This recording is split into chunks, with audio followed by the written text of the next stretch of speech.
Bem-vindos ao nosso canal novamente. Estou gravando um vídeo depois de muito tempo que eu não postei um novo e agora espero que eu possa fazer isso um pouco mais frequentemente, retomando conceitos, textos de Freud, conceitos de psicanálise de forma geral.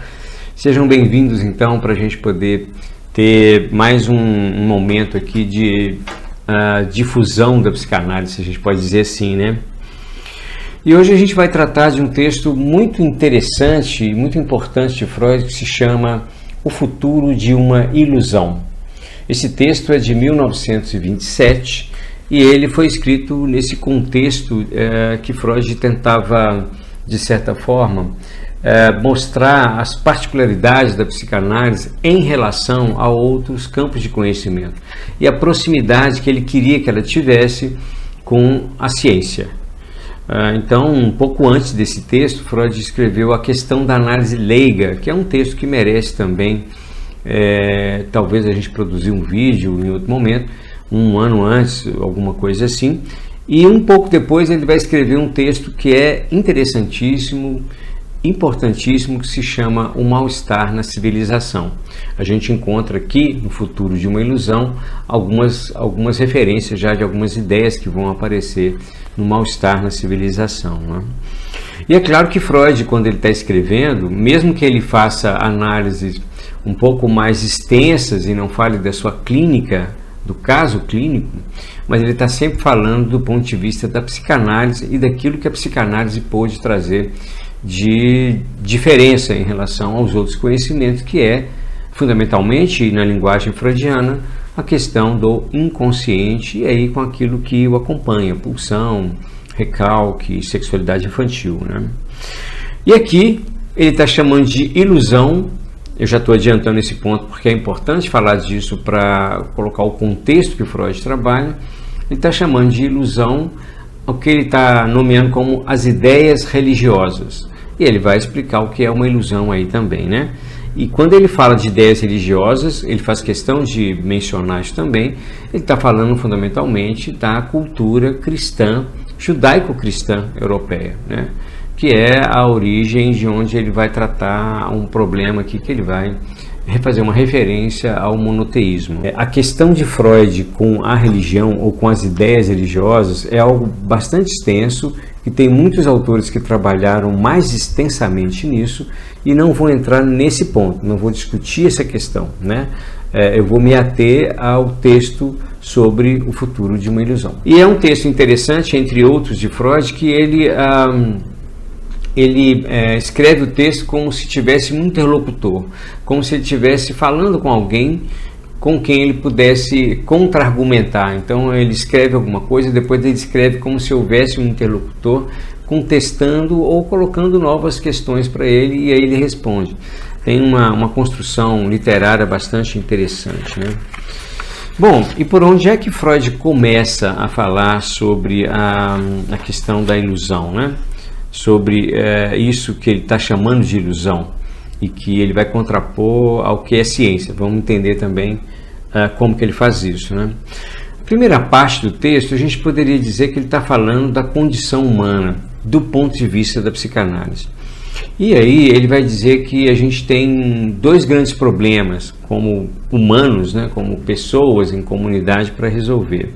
Um deles seria o que ele chama de controlar as forças da natureza, e aí ele está falando de tudo que ameaça o ser humano, né, a espécie, seja que venha da natureza diretamente, como grandes problemas climáticos, mudanças, predadores, né? Tudo isso que vem do externo, que faz parte da natureza, e também, de certa forma, há uma referência à natureza interna, que é isso que nos constitui e que para a psicanálise tem a ver com a pulsão, mas ele está falando das forças da natureza nesse momento. E também a gente precisa, além de controlar as forças, que é um desejo para poder se afastar do temor, do receio, do desamparo, da dor ou da morte, a gente também precisa, justamente porque a gente vai fazer isso em conjunto, em coletividade, é preciso sempre ajustar as regras de relacionamento, criar regras e segui-las ou punir quem não segue. É preciso fazer com que isso aconteça, senão a comunidade, a coletividade não existe, né?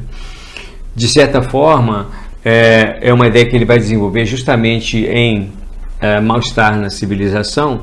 Ele vai dizer que aqui, né, que a gente, todos nós somos de alguma forma inimigos da cultura, da civilização, porque a vida em comunidade a qual a gente adere exige que a gente renuncie às nossas pulsões, renuncie à satisfação imediata em nome de uma satisfação vindoura ou de uma satisfação parcial em comum, né? Então, para nos livrarmos, para controlarmos as forças da natureza, ou para conseguirmos conviver sem que haja conflitos, sem que haja necessariamente tragédias, é preciso que a gente renuncie a essa pulsão.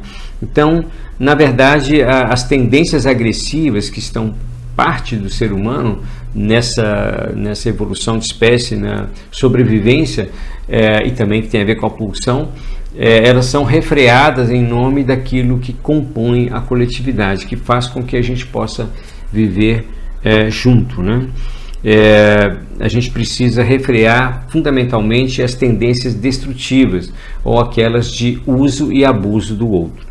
Claro, aí tem um problema que ele já demarca, que é muito interessante, porque ele fala dele pontualmente em alguns momentos do texto, que é o problema da distribuição da riqueza, né? Então, é evidente que uma das coisas que dificulta a vida em comunidade é o fato de que a gente tem uma desigualdade na distribuição da riqueza, e isso faz com que as tendências agressivas possam estar mais presentes, né? Então, se houvesse uma distribuição melhor da riqueza, isso estaria também de uma forma menos presente, vamos dizer assim, né? Porque é evidente, há pessoas que tratam os outros como produtores de sua própria riqueza, né? Freud vai falar, entre outras coisas, né? Ele desenvolve um pouco mais isso em Mal-Estar na Civilização. Agora, mesmo que houvesse algumas condições que permitam essa vida em comunidade, Freud vai lançar a questão de que as pessoas não são necessariamente amantes do trabalho, né? E que nem sempre argumentos, né, a racionalidade, vai ser suficiente para que as pessoas abandonem suas paixões, né? Paixão que ele está falando, é justamente essa tendência, esse impulso, né?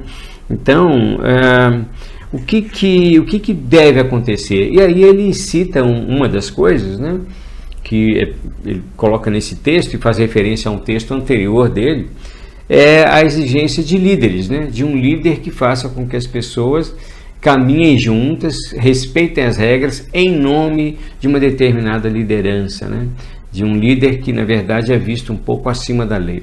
Enfim, essa ideia está mais desenvolvida no texto dele, Psicologia das Massas e Análise do Eu, que já tem um vídeo também no canal, vou deixar o card aqui para vocês, né? Bom, agora, o que se faz então para que a gente possa caminhar na civilização ou na cultura e, além do líder, além da exigência da existência de líderes, né? A educação, de acordo com Freud, pode fazer com que as pessoas assimilem melhor os princípios civilizatórios, mas também a educação não é suficiente, né? Ela por si só, ou só a educação não é suficiente. Aqui nesse ponto do texto, ainda nessa parte introdutória, Freud lança uma pequena crítica ao que ele chama da experiência soviética. Ele está se referindo à Revolução Russa, que implantou lá o socialismo e o comunismo, e que tinha, na informação que Freud tem aqui, e a que ele está criticando, a crença de que a racionalidade e a educação seriam suficientes, e a distribuição da riqueza, né, seria suficiente para isso. Bom, então, o que Freud vai dizer é que a questão da pulsão, que também nós temos um vídeo sobre isso, ela está presente em todos os seres humanos. E as questões que ela envolve e que precisam ser refreadas, reguladas, modificadas, recalcadas, elas renascem em cada ser humano. Então Freud vai citar alguma coisa que também está num outro texto dele importante, que é Totem e Tabu, que também a gente já fez um vídeo sobre ele, ele vai falar assim que as três grandes coisas que nós superamos, que ele está dizendo em termos de coletividade e não de casos individuais, né, seriam o canibalismo, o incesto e a ânsia de matar. Esses 3 pontos, eles foram superados no sentido de dizer que toda coletividade aceita que isso não deve acontecer. A questão do matar o outro tem algumas mudanças aí, que ele faz até questão de dizer que isso é bem interno a cada grupo, né? Mas, de forma geral, essa ânsia de matar também é entendida como algo proibido, né? Só que isso não impede que apareçam outras tendências também que são, digamos, contrárias à convivência coletiva, à civilização, que são a agressividade, a avareza. Ele cita algumas coisas assim, e é para isso que também se criam e se modificam as regras morais em cada cultura, em cada época, em cada sociedade, né? Agora, o que Freud vai dizer é que essa agressividade que é preciso controlar, que é preciso renunciar para que a gente viva coletivamente, ela é mais difícil de ser controlada, ou ela é mais fácil de ser compreendida como algo que pode não estar sobre esse controle social, justamente nas pessoas oprimidas. Porque essas pessoas oprimidas, a classe que ganha muito pouco, a classe econômica desfavorecida, os pobres, né, como Freud vai mencionar, são pessoas que nem o mínimo, às vezes, daquilo que a sociedade produz, do que a civilização produz, nem o mínimo eles são capazes de desfrutar. Então, que eles sejam mais contrários à civilização, mais contrários à ordem coletiva que está instaurada, é muito compreensível, né? Bom, isso aí é uma pontuação que Freud faz, mas a gente pode passar para o seguinte. Então tá, o que se faz então para se poder ter essa convivência? Existem possibilidades. Freud vai falar, bom, então eu renuncio à pulsão, mas eu tenho algumas satisfações substitutivas, né? Então eu posso ter alguns prazeres, alguma satisfação parcial em algumas questões. Ele não vai mencionar aqui muitas, mas ele vai falar 2 que são interessantes. Por exemplo, a arte. A arte é uma forma de satisfação substitutiva que permite que eu obtenha alguma satisfação mesmo tendo renunciado à pulsão em outro nível. E também ele vai citar uma coisa bem interessante, que é a idealização que as pessoas mantêm sobre os seus líderes, né?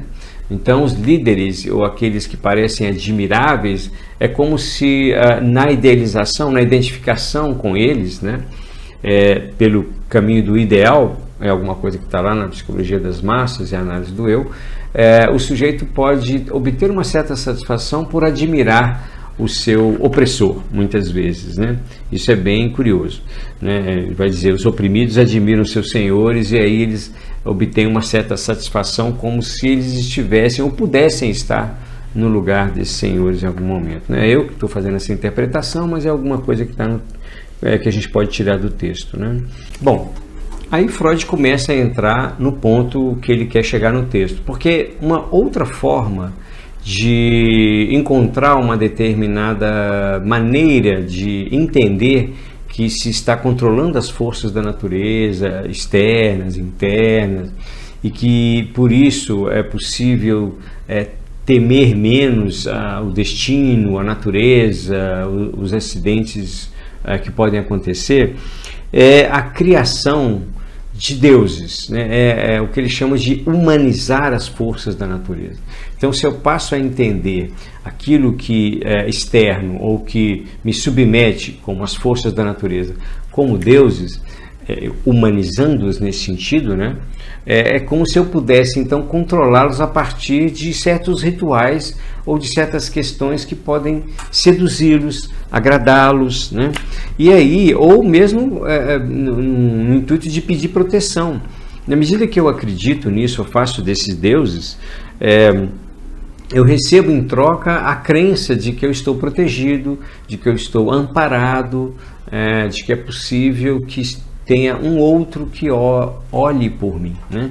E que impeça que esses destinos, essa imprevisibilidade das forças da natureza me afetem, né? E Freud vai dizer, olha, de onde vem isso, essa ideia de humanizar as forças da natureza?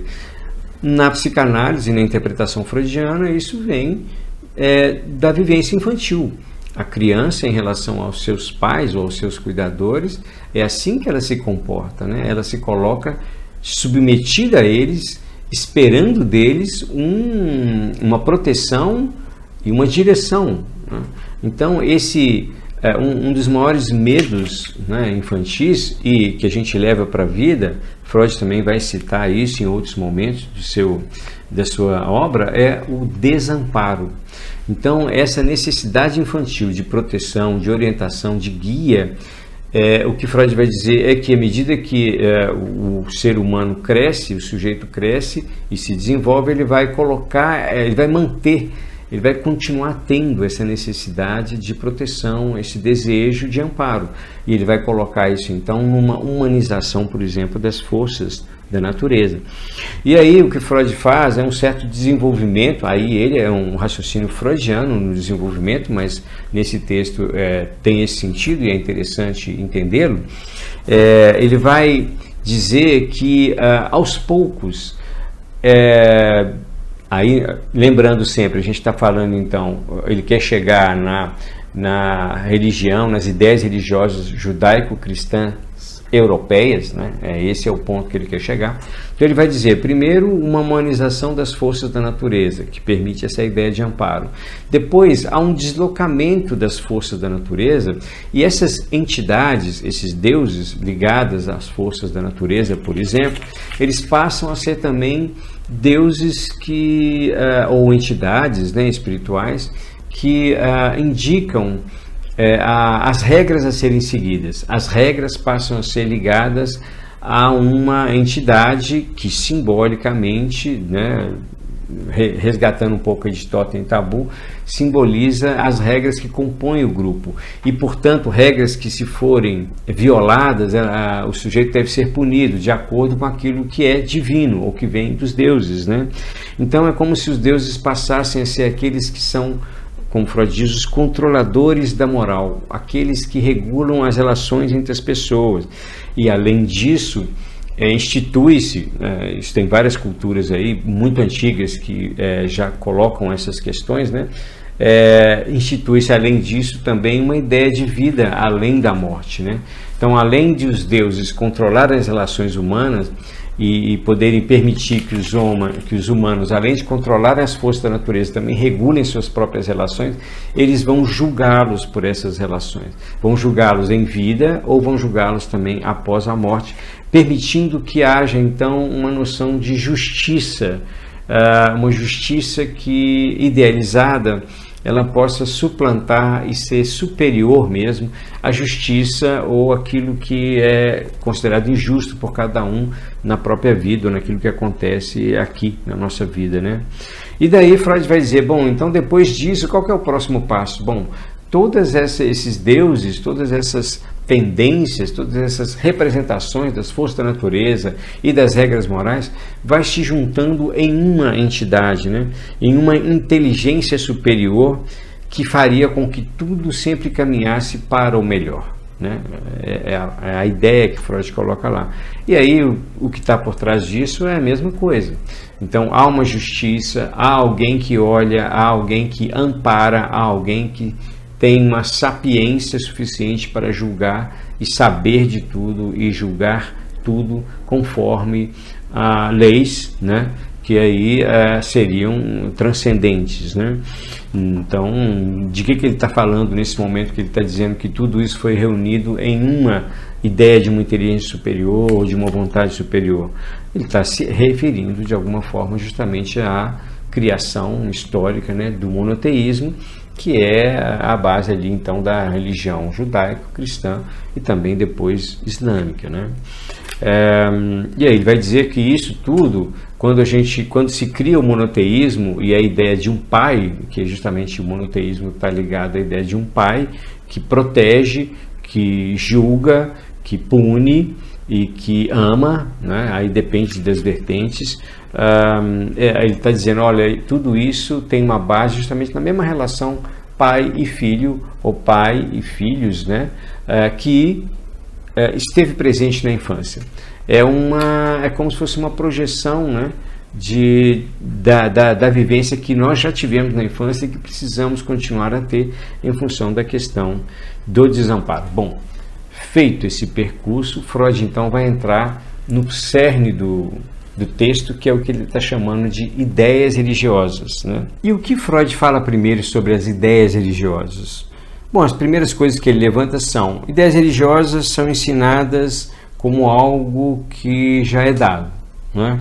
Alguma coisa que são regras ou condições que a gente não pode ter acesso por nós mesmos, porque elas foram transmitidas e elas têm um valor porque elas vieram de autoridades e de um passado, né?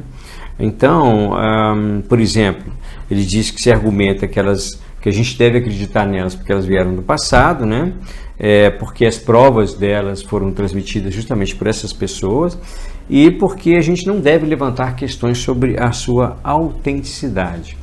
E Freud fala, bom, mas isso faz com que elas não possam ser colocadas em questão. E para Freud isso é um problema, né? E aí vou fazer um parênteses. Freud vai levantar isso, eu já fiz um vídeo falando sobre a questão da liberdade de pensamento, né? Também tem um vídeo no canal.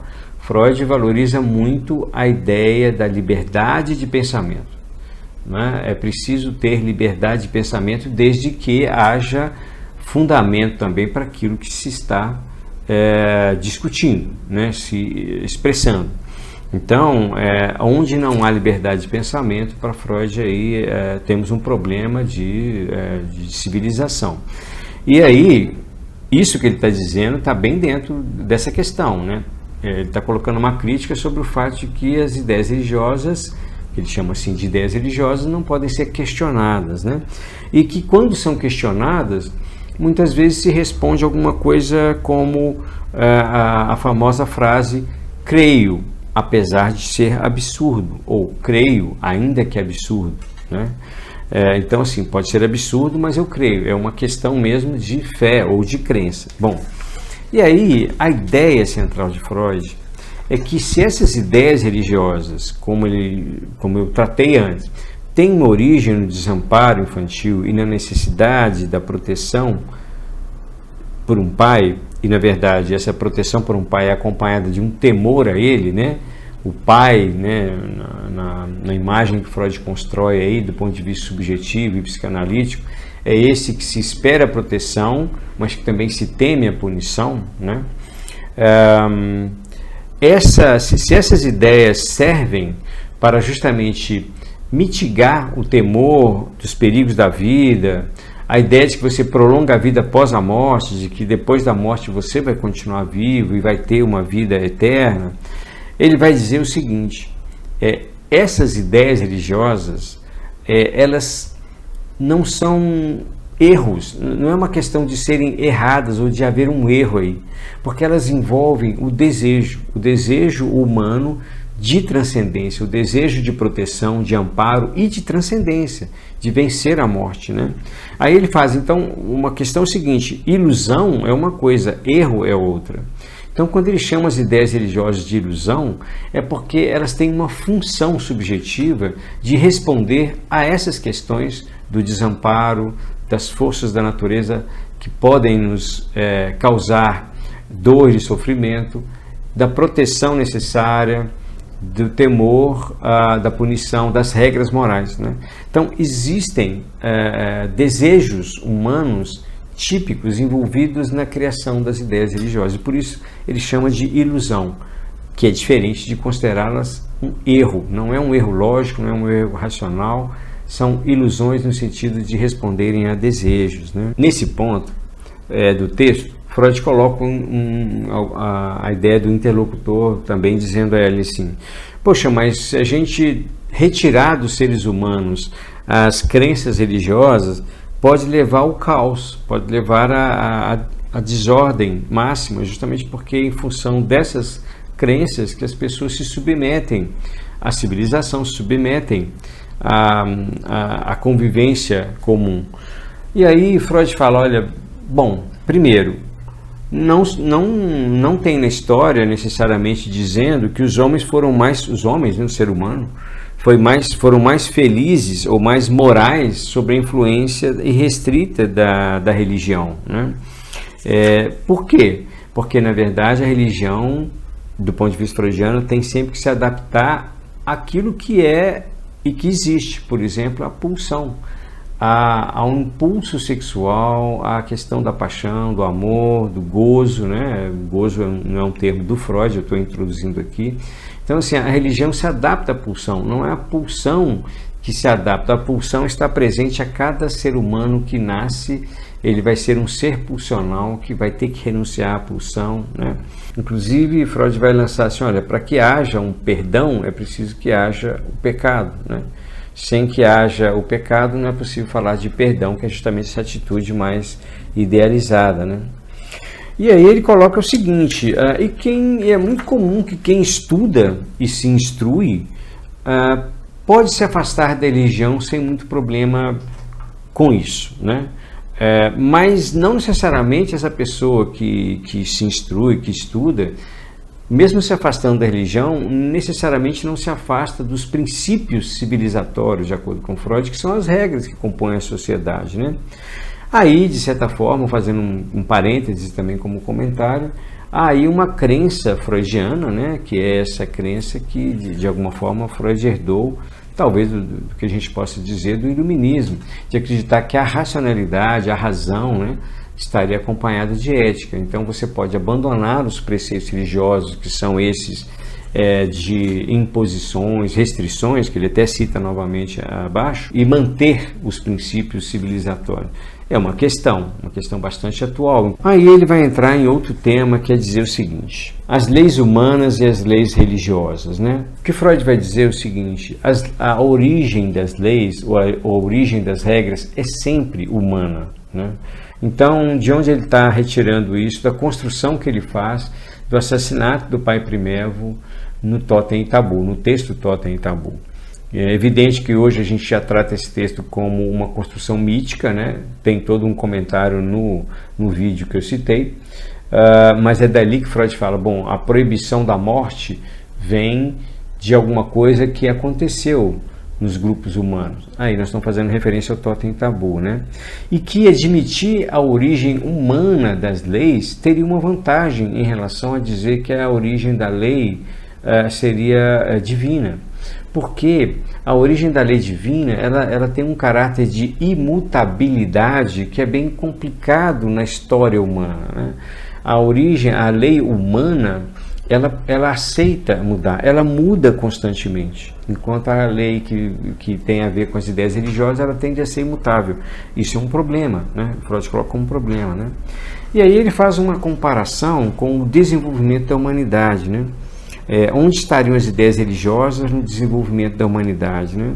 E ele vai comparar isso com a criança, de uma forma bem curiosa aqui, e que eu não vou entrar em todos os detalhes, porque a gente teria que passar para um outro tema, mas ele compara a criança, porque ele diz o seguinte, no desenvolvimento de cada criança, isso é uma noção que Freud repete em alguns textos, sobre a evolução, o crescimento, desenvolvimento de cada ser humano que nasce com o desenvolvimento da humanidade. Ele faz isso, algumas comparações assim, e ele vai falar que é o seguinte, toda criança que nasce vai ter que ser inserida na ordem social, ser inserida na civilização, e para isso ela vai ter que passar por algumas questões, entre elas, como a gente já sabe, o complexo de Édipo e tal. E aí ele vai dizer, tem que passar por uma neurose, né? E que vai haver o recalque e tal e tal. Aí ele se insere na comunidade, né? E aí ele vai dizer que talvez nesse desenvolvimento da humanidade, a religião esteja, e olha que ele está falando de 1927, né? Há quase 100 anos, e a gente já tem muita coisa depois disso, no final eu vou tentar comentar. É como se a religião talvez fosse a neurose obsessiva da humanidade, a neurose coletiva, não a neurose obsessiva, a neurose coletiva, que é similar à neurose obsessiva.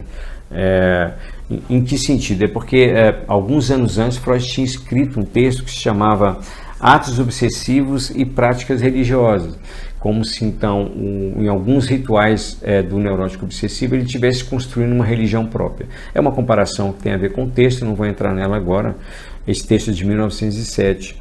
Mas ele vai dizer isso, que a religião tem os seus rituais, seu controle dos impulsos, essas crenças, essas ideias religiosas são ilusões plenas de desejo, né, como também as fantasias neuróticas, né, e como também a neurose obsessiva e a questão da neurose, há uma tentativa de repúdio da realidade.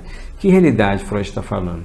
Da lei ser humana, da morte existir, né? E para Freud não há nada além da morte, enfim. E aí o que ele vai dizer, né, nessa comparação com o desenvolvimento da humanidade é que os crentes, né, as pessoas que acreditam, elas muitas vezes não desenvolvem um sofrimento neurótico porque elas são crentes. É como se a religião ou as ideias religiosas, a religião que elas se inserem e praticam, fosse uma resposta possível para a questão do conflito, do desejo, que é o conflito freudiano, a proposta freudiana básica, né, sobre a subjetividade.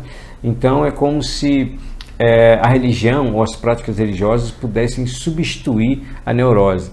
Então uma pessoa deixa de apresentar uma neurose, um sofrimento neurótico, em função de ter aderido a uma outra neurose, que seriam as ilusões ou as ideias e práticas religiosas.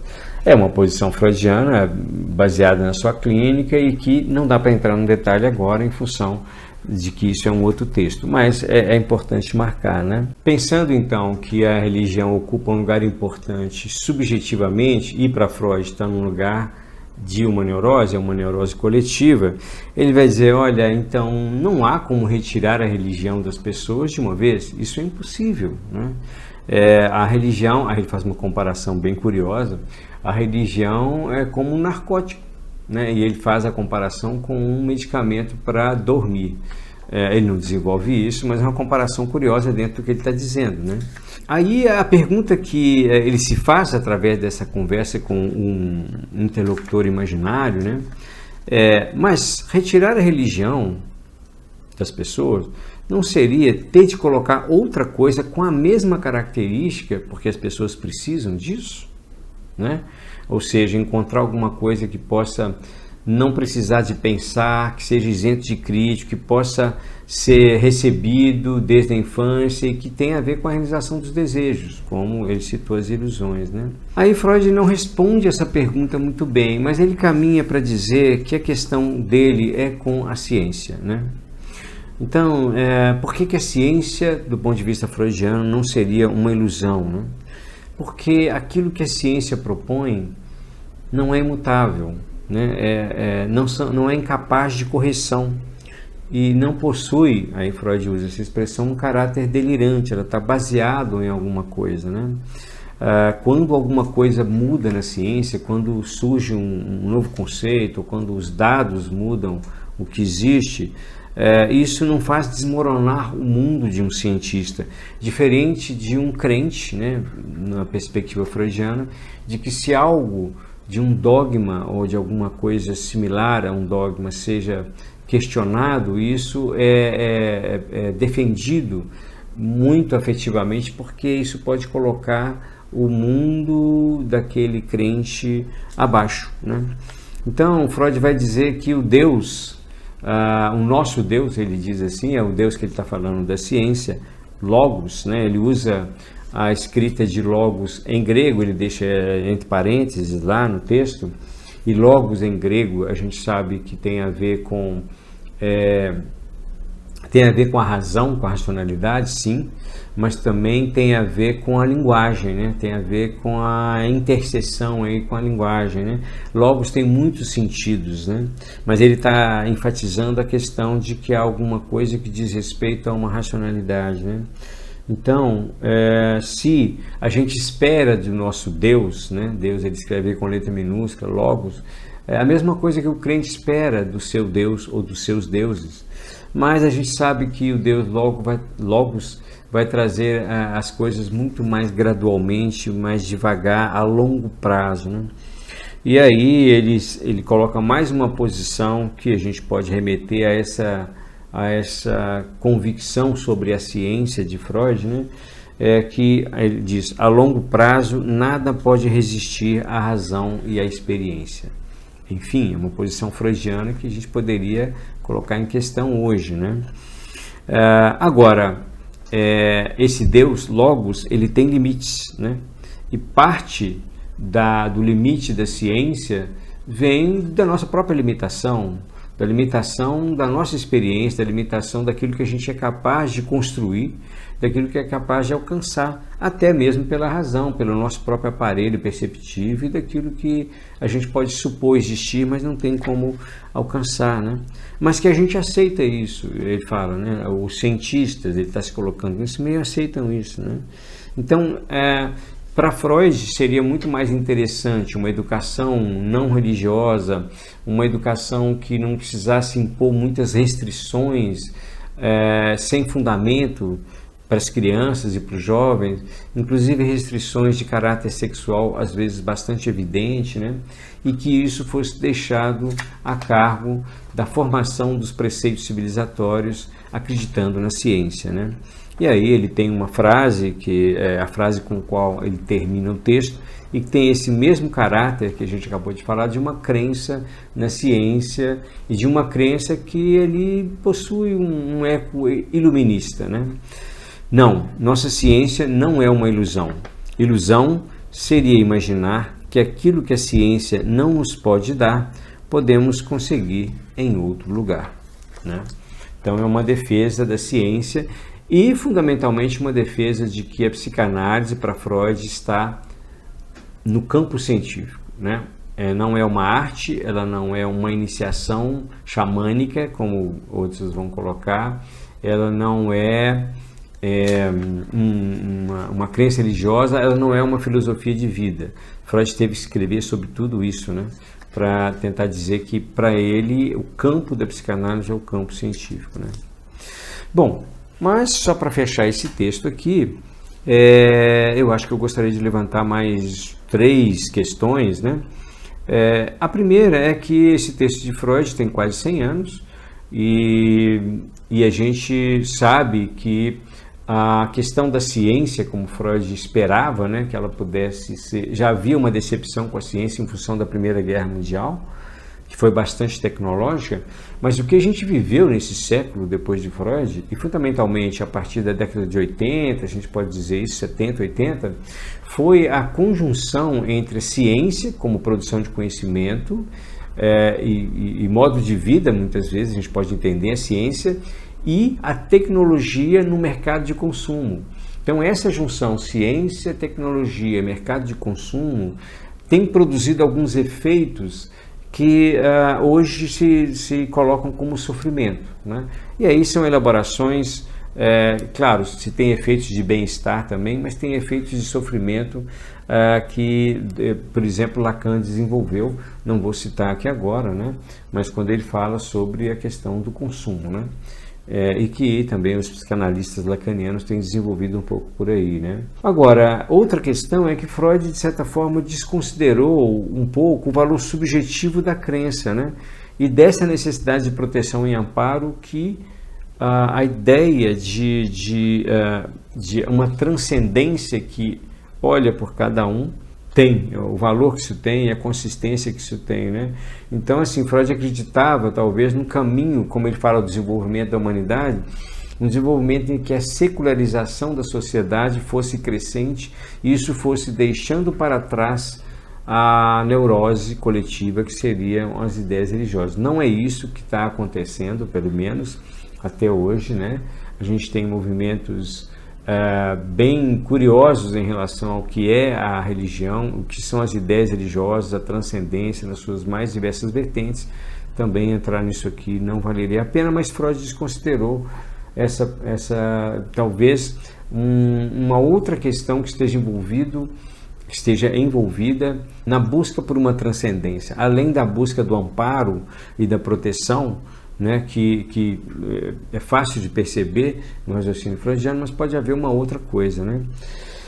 E aí, para terminar com essa questão, né? Se o problema do amparo, da proteção e da justiça numa vida pós-morte são realmente fundamentais como respostas subjetivas ao terror do desamparo e da morte, como Freud elaborou e a gente acabou de ver, o fenômeno religioso e as ideias religiosas têm apenas este fundamento ou essa causa?